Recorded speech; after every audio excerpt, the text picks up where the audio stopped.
Hello friend, welcome back to YouTube channel. तो friends, कल जो मैंने पोस्ट डाली थी उससे रिलेटेड कई लोगों के क्वेश्चन आए हुए हैं जिनको आज हम वीडियो में लाए हैं, जिसमें हमारा बहुत सारे स्टूडेंट का क्वेश्चन है कि सर यूपीपीसीएल में TG2 की वैकेंसी कब तक आएगी। फिर से अभी तो TG2 ज्वाइन हो चुके हैं, फिर नेक्स्ट वैकेंसी कब आएगी, इस बारे में भी आपके क्वेश्चन है।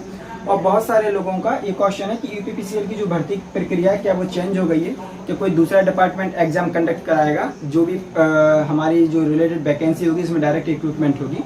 क्योंकि अभी लेटर वगैरह बने हुए थे यूपीपीसीएल की तरफ से, अधिनियम मतलब जो विद्युत सेवा आयोग अभी जो है हमारा यूपीपीसीएल में जितनी भी वैकेंसी है उसको रिक्रूटमेंट की प्रोसेस क्लियर कराता था।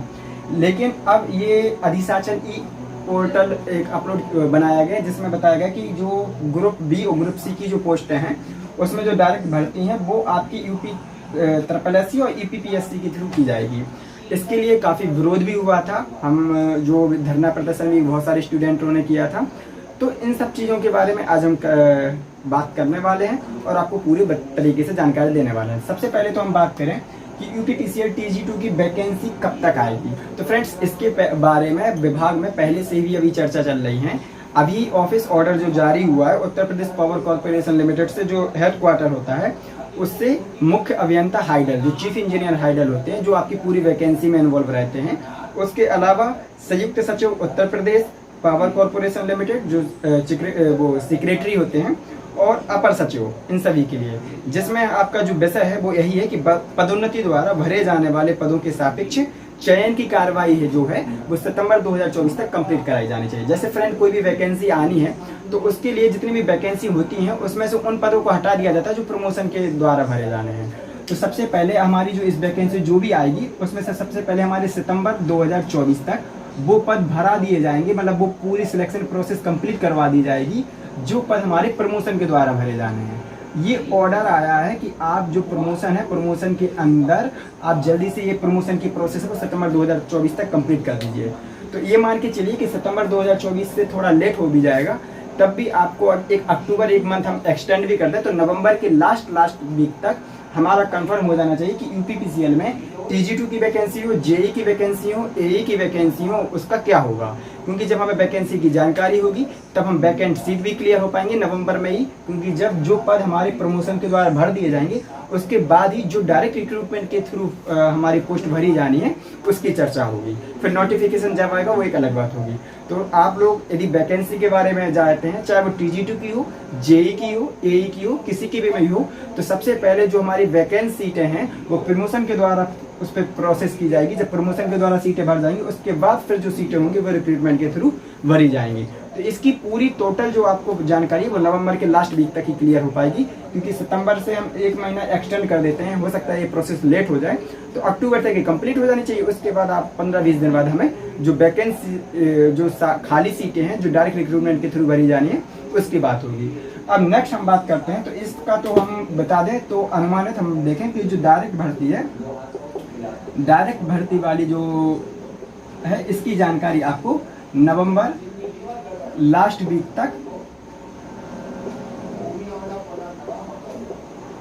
एक्सपेक्ट कर सकते हैं, हम अनुमान लगा सकते हैं। ठीक है, इसको तो हमें सितंबर 2024 के पहले जो आदेश ही आया है यूपीपीसीएल की तरफ से सभी जो चीफ इंजीनियर हैं और जो भी संयुक्त सचिव हैं कि 2024 सितंबर तक हम जो प्रमोशन के थ्रू जो भी पद भरे जाने हैं उसको कंप्लीट कर दें, उस कार्रवाई को, चयन प्रक्रिया को। अब हम बात करते हैं फ्रेंड, यूपीपीसीएल भर्ती प्रक्रिया में क्या होना है, विद्युत सेवा आयोग के द्वारा होगा या यूपीSSC के द्वारा होगा। तो सबसे पहले हम बात करते हैं कि ये लेटर जो बना था 7 अगस्त 2024 को ही ये लेटर बनाया गया था, जिसमें ये कहा गया था कि जो यूपीपीसीएल की खंड मतलब खा ग्रुप और गा ग्रुप, मतलब ग्रुप बी और ग्रुप सी के जितने भी पद हैं वो या तो आपका यूपीSSC के थ्रू, और जो ग्रुप बी वाले पद होंगे वो यूपीपीएससी के थ्रू भरे जाएंगे। लेकिन इसमें काफ़ी बवाल भी हुआ और इसके साथ एक जो वाकई में लॉजिक वाली बात थी उससे सामने निकल के किसी ने RTI डाली। RTI में ये 3 क्वेश्चन पूछेगा और 3 क्वेश्चनों के बाकायदा जवाब मिले। पहला क्वेश्चन था कि यूपीपीसीएल के एग्जाम जो हैं वो कौन कराएगा, मतलब SSC से होगा। ये पहला क्वेश्चन यही पूछा गया कि यूपीपीसीएल का एग्जाम कंडक्ट SSC के द्वारा होगा। तो उसमें सीधा आपका जो जवाब मिला है, आख्या जो लगाई गई है वो यही बताया गया है कि वर्तमान में Uttar Pradesh power corporation limited में रिक्त पदों की हेतु जो भर्ती प्रक्रिया है, वो परीक्षा आयोजित करने का जो प्रक्रिया है वो विद्युत सेवा आयोग Gomti Nagar Uttar Pradesh power corporation limited के स्तर से संपादित कराई जा रही है। इसके बाद सेकंड क्वेश्चन ये पूछा गया कि यूपीपीसीएल का एग्जाम UPSSC से कौन कौन से एग्जाम होंगे। उन्होंने यही जवाब दिया कि वर्तमान में Uttar Pradesh power corporation limited में जो भी रिक्त पद हैं उसकी जो परीक्षा है वो आपकी विद्युत सेवा आयोग उत्तर प्रदेश पावर कॉर्पोरेशन गोमती नगर जो जहाँ पे हमारा हेडक्वार्टर है वहाँ लखनऊ स्तर से कराई जा रही है। तो एक तो RTI से भी क्लियर हुआ। फिर एक और जो लेटर आया इसको भी हम आपके ग्रुप में इसमें डाल दे रहे हैं वीडियो में, जिससे ये क्लियर हो गया कि बाकायदा कि आपकी जो एग्जाम है वो 100 में से 90% चांस है कि वो आपकी विद्युत सेवा आयोग ही कराएगा, ना कि UPSSC या UPSC, क्योंकि ये लोक सेवा आयोग है। इसका देखिए आपको हम डाल देते हैं। देखिए एक आप स्क्रीनशॉट पढ़ा हुआ है, इसको भी पढ़ेंगे। देखिएगा मतलब देखिए हमने स्क्रीनशॉट इसका डाल दिया है जो हमने चेक किया था वहाँ पे। देखिए number of vacancy of assistant engineer civil और direct recruitment sent to Uttar Pradesh Lok Seva आयोग। तो देखिए जब इन्होंने अधिशासन भेजा हुआ था तो इस अधिशासन को इस जवाब के साथ वापस कर दिया गया। निगम अर्ध सरकारी संस्थाएं होती हैं, मीन सेमी गवर्नमेंट होती हैं। निगमों के पद लोक सेवा आयोग की परिधि में नहीं आते हैं।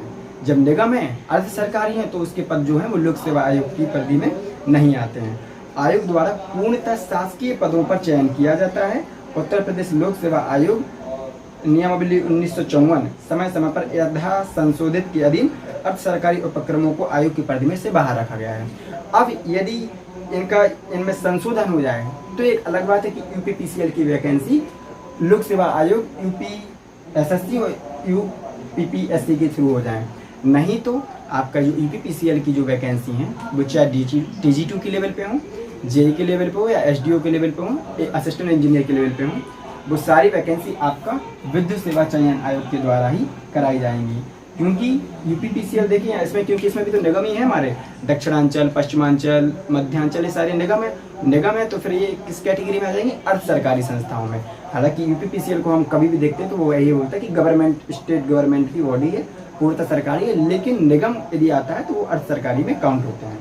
तो इस तरीके से यदि बात की जाए तो फ्रेंड्स आप लोगों की यदि वैकेंसी की बात की जाए तो ये आपकी लगभग संभावना है कि नवंबर के लास्ट वीक तक आपको पता चलेगा कितनी वैकेंसी खाली है। यदि आप अभी RTI भी डालेंगे तो उसमें क्लियर नहीं हो, क्योंकि यहाँ पे कुछ और जवाब मिलेगा, यहाँ पे कुछ। जब आपके प्रमोशन के द्वारा खाली सीटें भरा दी जाएंगी उसके बाद खाली सीटें होंगी उनको डायरेक्ट रिक्रूटमेंट के द्वारा भरा जाएगा। जो प्रमोशन के द्वारा भरने का जो आदेश है वो 17 सितंबर 2024 तक कंप्लीट करने का है। 1 महीने हम और टाइम दे देते हैं, एक्सटेंड कर देते हैं। तो अक्टूबर भी इन्होंने ले लिया तो नवंबर तक हमारी इसमें से एक्सपेक्ट हो जाना चाहिए। इसके बाद हम UPPCL भर्ती प्रक्रिया की बात करें तो हमारा विद्युत सेवा आयोग के द्वारा ही होगा। मोस्ट चांस सही है, क्योंकि लोक सेवा आयोग ने इस तर्क के साथ इसको वापस कर दिया है कि निगम की जो भी भर्तियां हैं या जो भी कर्मचारी होते हैं वो एक निगम अर्ध सरकारी संस्था है, और जो लोक सेवा आयोग की परिधि में नहीं आते हैं इनको हम क्या करेंगे, 1954 का उन्होंने कोई यथा संशोधित रूप बताया जिसमें इनको इससे बाहर रखा गया है। तो फ्रेंड्स आज की वीडियो इन 2 टॉपिकों से रिलेटेड थी, और जिस टॉपिक पर आप वीडियो चाहते हो कमेंट्स करें। मिलते हैं नेक्स्ट वीडियो में। धन्यवाद।